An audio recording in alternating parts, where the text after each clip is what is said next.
हो ना चलते अपन भारत देश हो। सुन बम भोले हो ना चलते अपन भारत देश हो।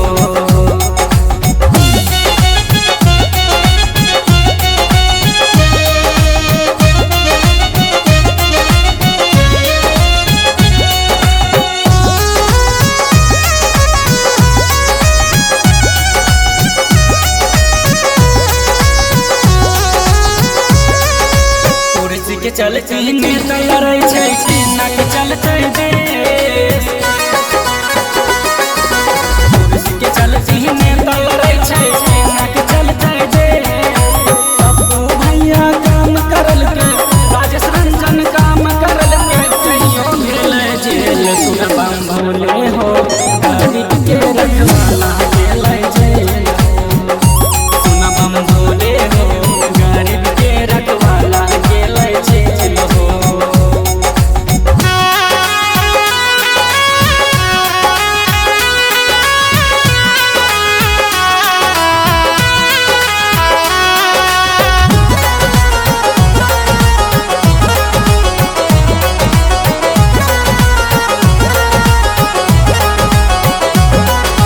बंद छे पूरा काम या धंधा बंद छे पूरा देश। बंद छे पूरा काम या धंधा बंद छे पूरा देश। कहै छे बोलो सुना हो नीतीश कहै छे बोलो सुना हो नीतीश कहै राजेश के दिल। सुन बम भोले हो ना चलते